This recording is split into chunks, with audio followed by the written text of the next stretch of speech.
Learn the most advanced recruiting techniques. Land the most desirable talent. Launch your company towards massive success. This is the Higher Power Radio Show with Rick Girard. Benefit strategy for attraction and retention. A thoughtfully crafted to the demographic, the company the people that you're trying to attract for your company. Is your benefit strategy the right one to land great people? I'm Rick Girard, and welcome to the Higher Power Radio Show. Our mission is to discuss and deconstruct insights from top-performing entrepreneurs and industry experts. Every week, we uncover tested tactical solutions to solve your company's most difficult hiring challenges. Today, our guest is Ron Herrera, the VP of Consulting Services at the PRECEPT Group, located in beautiful Irvine, California. Ron is a national employee benefits consulting firm and insurance brokerage. Ron is, and actually his firm is, PRECEPT Group. And PRECEPT offers a variety of services, including health and welfare consulting, health management programs, benefits administration and technology, retirement plan services, and more. Ron partners with employees across the U.S. to reduce healthcare expenditures and stimulate organizational culture. Prior to PRECEPT, Ron led human resources operations in a vice president and director role with multiple healthcare organizations. Ron, welcome to the Higher Power Radio Show today. Thanks, Rick. Great to be here. Yeah, absolutely.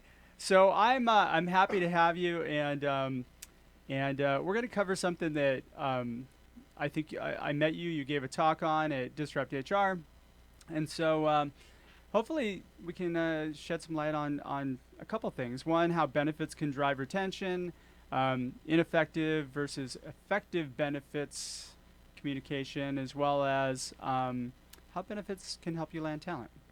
So let's get started. So let's talk about how benefits drive retention. Go. They do. Thank you. Thank you. No, End of show. Thank you, ladies and gentlemen. We're out. Benefits, it's funny, for years, benefits has kind of been the stepchild of salary and other items. And so now we look at what's happening in our economy. Obviously, health insurance is so expensive. Sure. Healthcare is representative of $1 out of every $6 in the economy. Our legislators are fighting about insurance costs and benefit programs. So at this point, benefits is no longer taking a back seat to salaries in a lot of instances. Yeah. So today we're finding that as the cost of benefits rise, so does their relevance from an employment perspective. Ooh, how so? So figure 15, 20 years ago when benefits costs were not as high. That was like 5 years ago. Well, it feels like it. It does. That's a good point. But when you look back historically, benefits didn't represent the dollar amount that it represents today. Sure. So as people go either without benefits for periods of time, or they have some realization about the true cost of them, you find that the decisions impacting their benefits or the availability of benefits is much more important. So before, a benefit annually for maybe an employee might be healthcare insurance summing $1,000. Sure. Well, now it's easy for a benefit by itself to actually cost $1,000 a month. Oh yeah, a month. Easily. Yeah. Right. So as that climbs exponentially, again, so does its importance because it impacts people's wallets. Sure.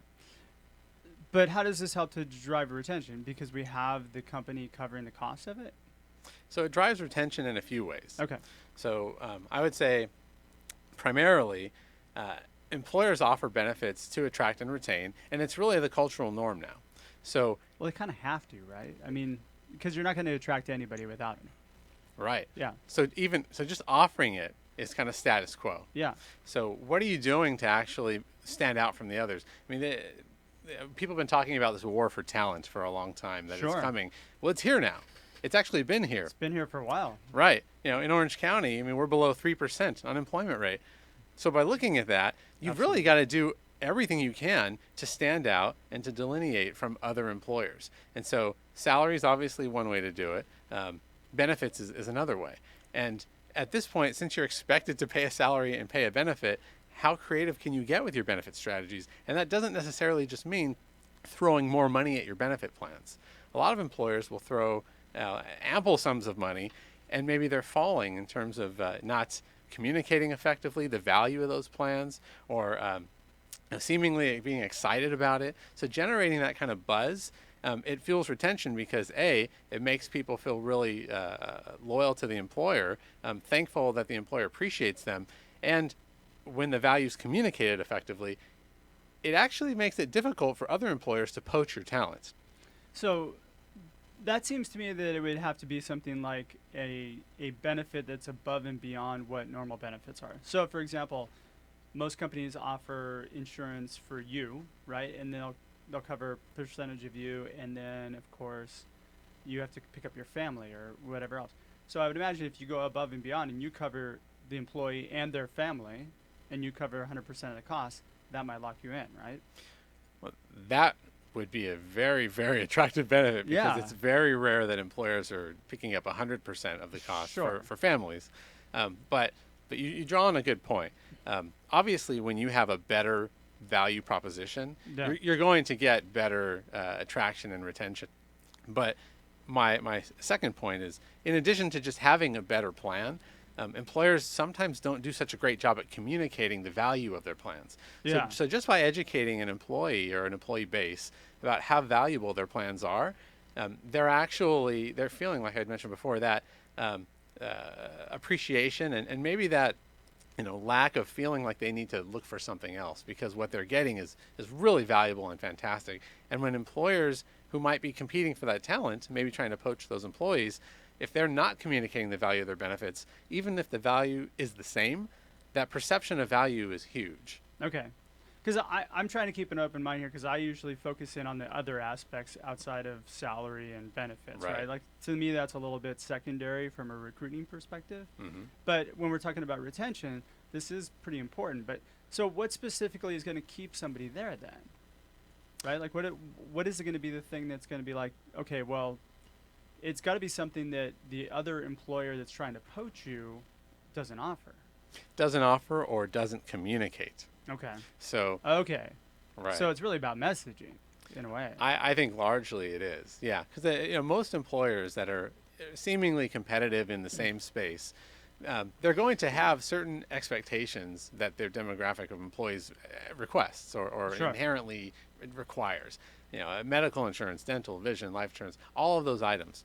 So that's why I'm saying it's not necessarily the fact that you're offering a better benefit, but you might be doing a better job at, to your point, messaging the benefit. Got it. And messaging the value. Okay. Because somebody who's a 22-year-old kid doesn't really care that much about the benefits as much as somebody who's a 40-year-old person with a family, right? So, so how do you target that? So how do you build that in for retention? I guess that's what I'm trying to connect the dots on. So that's a great example. People in different parts of their lives. A 20-something and a 40-something. Yeah. So, conventional thinking says the young person doesn't care about benefits, but we're in a new day, a new age. I'm often impressed and surprised by just the acumen that young people bring to employment, especially watching maybe their parents go through such difficult financial situations through the Great Recession. Yeah. So that 22-year-old who might be interested in a benefit, the attraction and retention for that person is not necessarily going to be, hey, we offer your boilerplate HMO and PPOs that your parents enjoy. Yeah. In that case, it would be, maybe we've got a product or an offering that is tailored to you, like a health savings account, where you may not be utilizing the plans a lot now, but you're able to bank money through this health savings account and grow that money so that in the future, when you've got more complex conditions or situations, you've got actual hedged money to pay for that. Sure. So that would be an opportunity to say, whether 20-something-year-olds care about this benefit or not, let's educate them on it and message it so that they understand there's value here. And maybe you came into this interview not knowing necessarily that this is available to you with a company or a position with a company from us, but this is another thing that we do, and it's another differentiator. And that's effectively knowing what's going to appeal to people.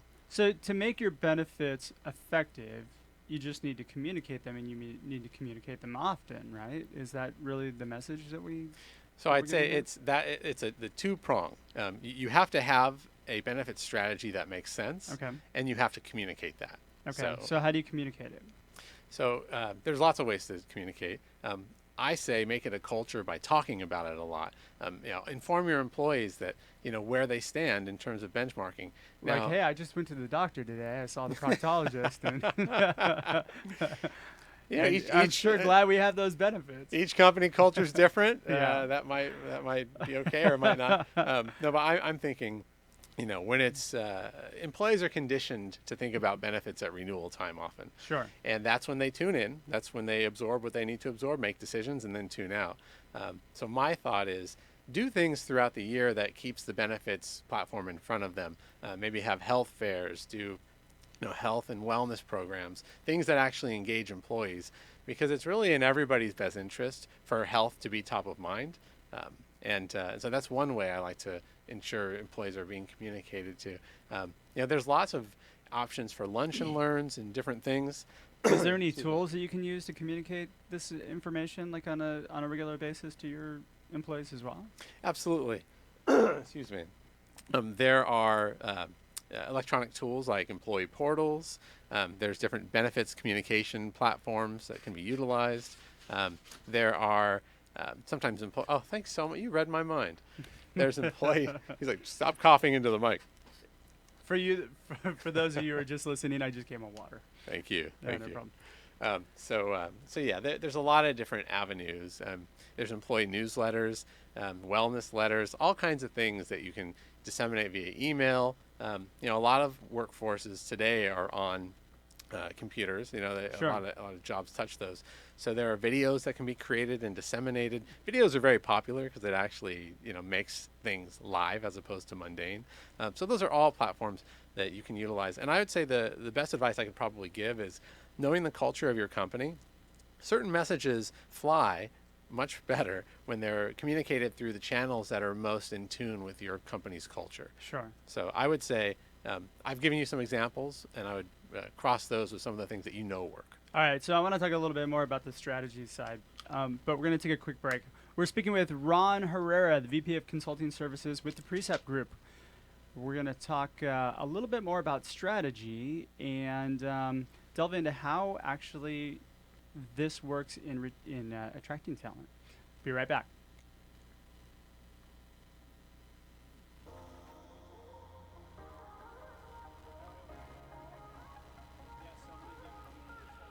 You're listening to Higher Power with Rick Girard, giving you access to recruiting techniques that will help you hire key talent to build your company towards real success.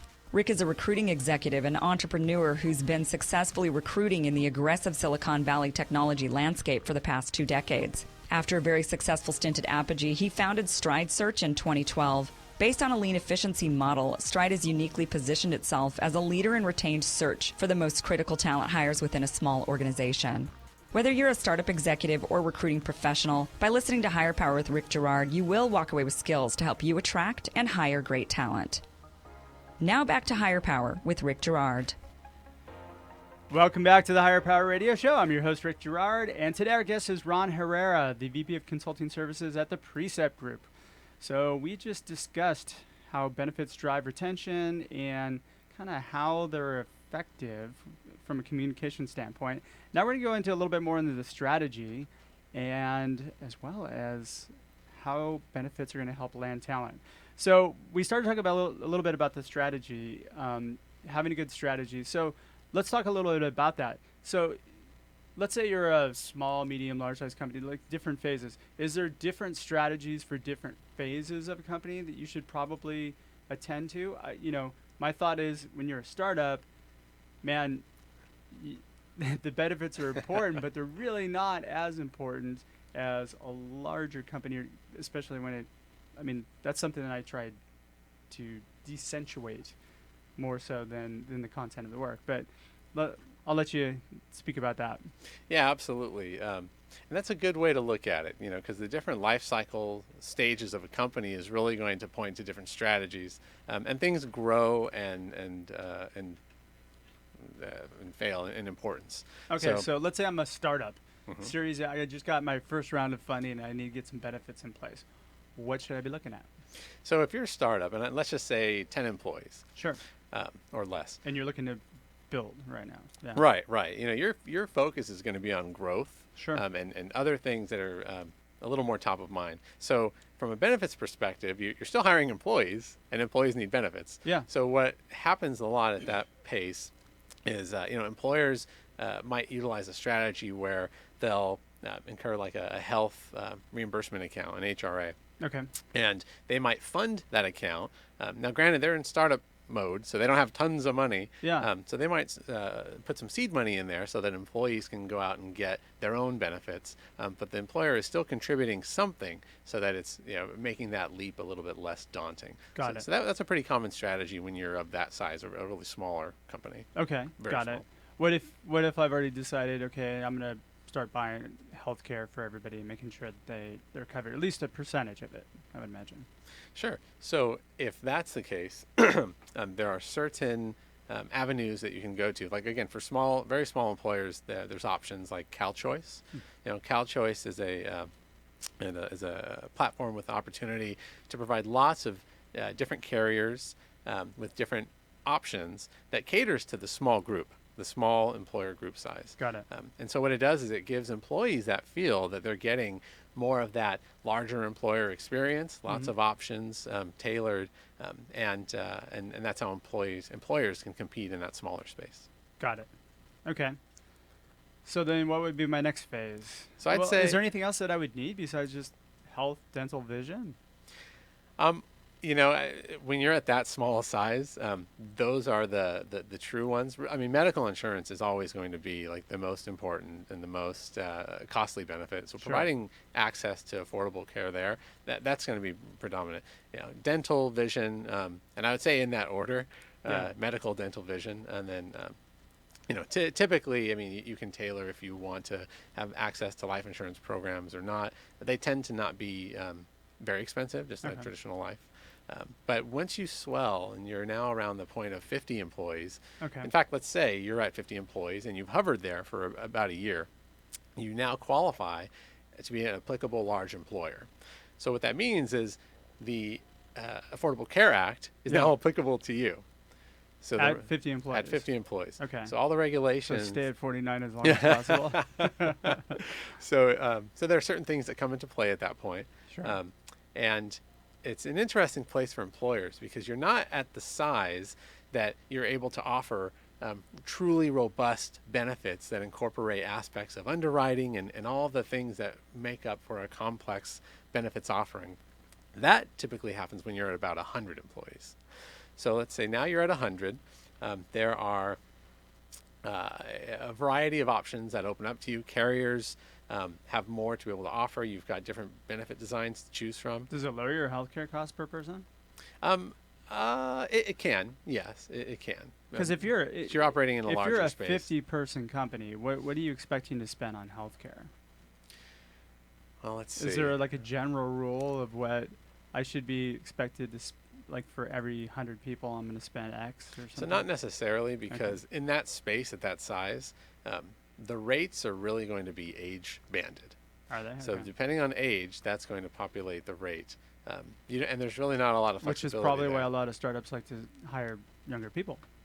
It does cut down the. I'm sure. I'm some sure it's might not a think consideration, but I mean, it's maybe the CFO thought about it. For the folks in startup mode that I know, I mean, they're so focused on growth. Yeah. They're looking at how they increase, revenue generation and funding. And so, they're not looking at how they save pennies on the back end. Not to say no one has done that. Sure. But I think that once you hit that 100 platform, certain pods start to open to you.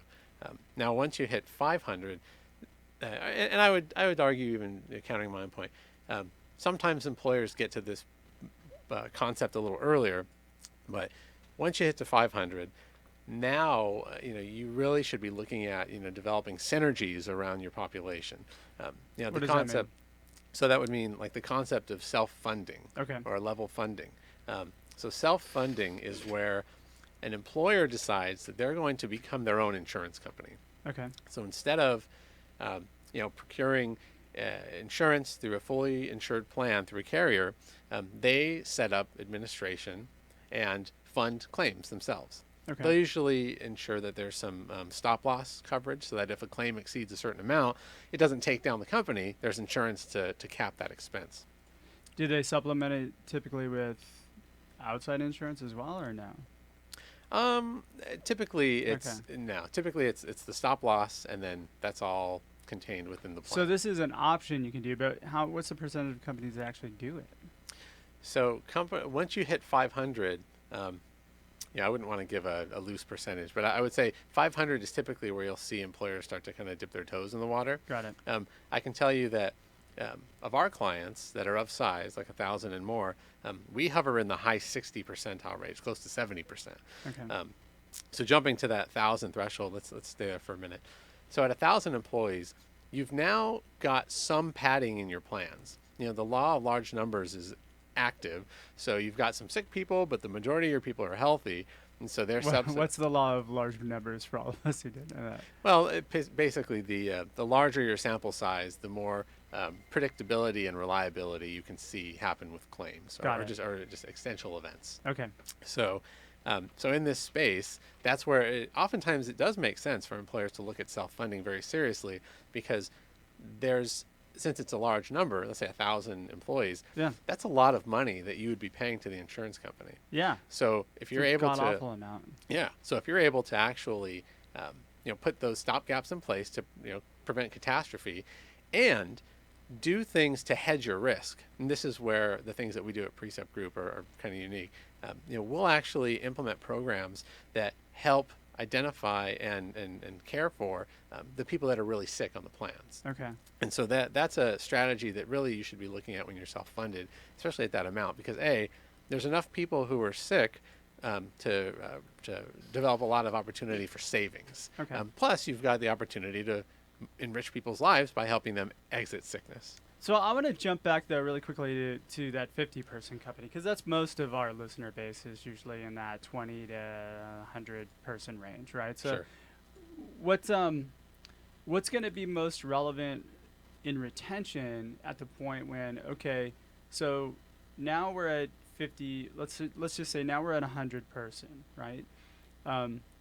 What's going to be the things that really get your workers to be like, hey, like these are the benefits right now that I can't walk away from. They're amazing. At that 50. Yeah. Sure. Yeah. So what should be offered maybe in that 50 to 100 person range? So what I would advise, or what I advise my clients, when you're in that space, you're trying to identify kind of, again, what makes you stand out. So knowing your competition. Sure. And when you're in that smaller size, I wouldn't expect that a lot of them are offering some of the benefits that are not boilerplate. And, this is where things like, flexible spending accounts come into play, or, pet insurance. Pet insurance? Have you heard of pet insurance? No. Oh, let me tell you, it's very popular. So people love their here in Newport Beach, I'm sure. Yeah. So people love their pets. It's like children to them. Sure. And so there are carriers or companies that provide this kind of access to discount care in what's called pet insurance. Okay. And so what that does is it enables the employer to provide something of value to an employee, as to where maybe it's something that doesn't apply to all of your constituents, but to some. And that's a benefit that you may not expect would be available in a smaller company. And so what that does is it gives the allure and the appeal of a larger company by offering benefits that are maybe a little more boutique, offering a legal plan. Okay. Offering access to discounted mortgages or insurance through personal lines. Okay. And not to say we want to flood small employers with all these different benefit plans, but I think an employer who's small enough to be nimble in their decision making, and which really makes, I think, a lot of the environment fun to work in, attached to a benefit strategy that makes it feel like you're not sacrificing anything by working for us, a small employer. We're giving you all the access to benefits that your larger competitors would. That's a great place to be in. And just to clarify, a ping pong table and a foosball table are not benefits. I love that you said that. I'll agree with that. Right. Oh, actually, well, let me back up. There's benefits They're that perks. are They're boilerplate, perks. and there are benefits that are perks, Yeah. right? Now, I'd say if you've got room for a ping pong table or a foosball table or A go-kart track, why not? all that stuff, Yeah, great. absolutely. I'm sure some employees will love it, but that's not what's going to attract and retain. Yeah. That's going to make the day fly by a little bit faster. I'm fascinated by the pet insurance. So what other like kind of obscure things do they offer that could be of benefit to somebody? Sure. Well, I'll describe something. I don't think it's obscure, but it is something that I think is kind of nuanced and is coming up more and more. And that's programs that are more financial well-being related. So Anything about like life insurance? a little different than that. Okay. So let's say there is an opportunity for employees to meet with like financial advisors or counselors, not necessarily people that sell things, but people who specialize in helping others incur or alleviate debt, Okay, got it. or develop other financial aspects. Okay. So it's a benefit. They call it financial wellness. All right. So then let's go to the last burning question, which I know we're going to have fun with, which is, so how are benefits going to help to land talent?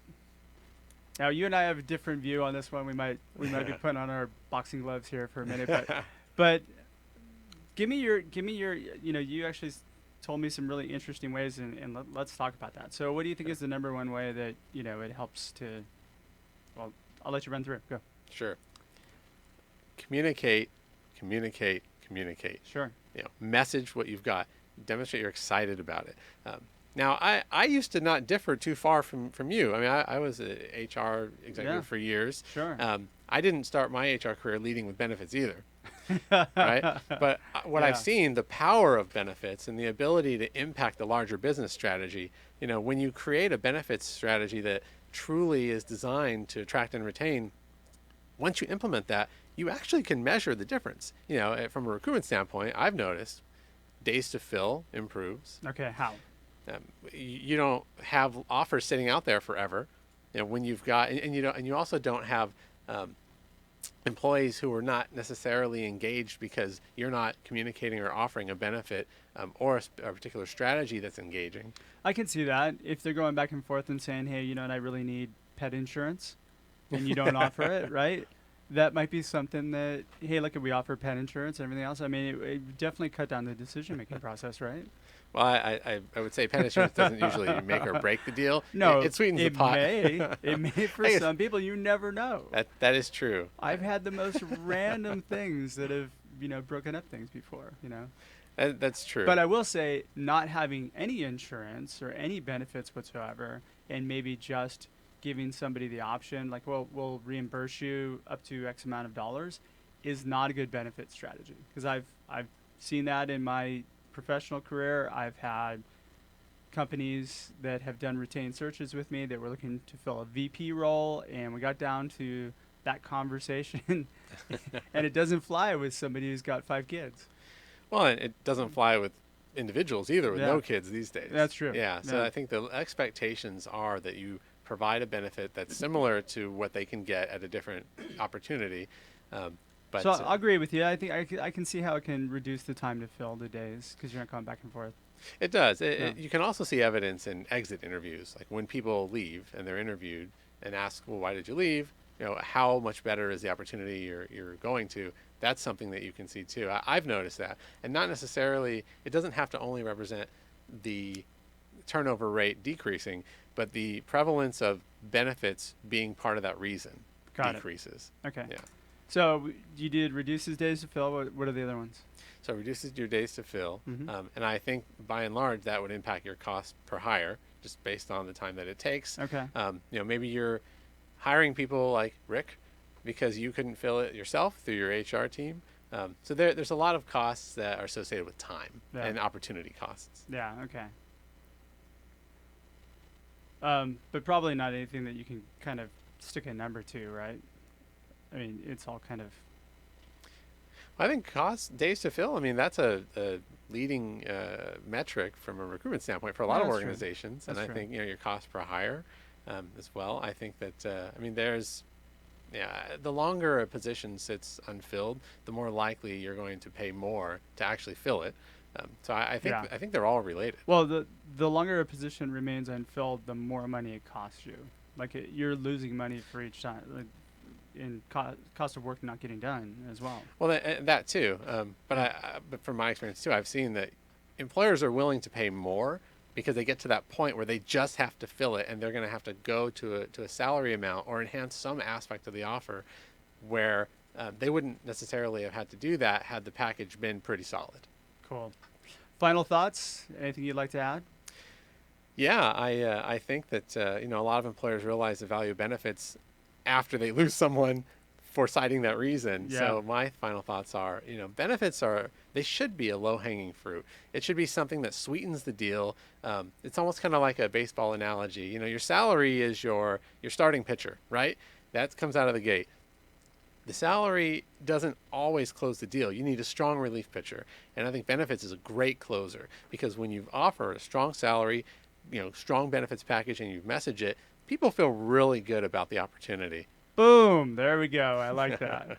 All right, so we're just about out of time for today's show. Ron, thanks for your time investment today, and I want to welcome you to the Higher Power Radio community. Thank you. Had a lot of fun. So I'm sure there's going to be people out there who are going to be interested in reaching out to you. How do they get you? Yeah, so I am at the PRECEPT Group. So my email is rherrera@preceptgroup.com. Spell PRECEPT Group. PRECEPT Group is PRECEPT All yeah, right. I'm also on LinkedIn, Ron Herrera. Reach out. Sounds good. Spell Herrera. Sure. Sorry. Herrera.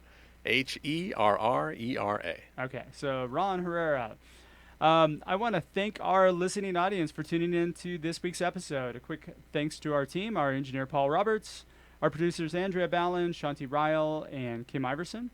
To listen to this show and any past episodes, you can check us out at Hire, that's HIRE, Power, POWER, Radio, RADIO.com, or Higher Power Radio on iTunes, Stitcher, and YouTube. Follow us on LinkedIn or Facebook at Higher Power Radio Show, or you can follow me on Instagram at RickGerard1. So we have another great show lined up for you guys next week. Our guest is going to be Lynn Taylor. He's the founder and CEO of Taylor Protocols. I'm your host, Rick Gerard, and you have been listening to the Higher Power Radio Show. Aloha. Thank you for listening to Higher Power with Rick Gerard on OC Talk Radio.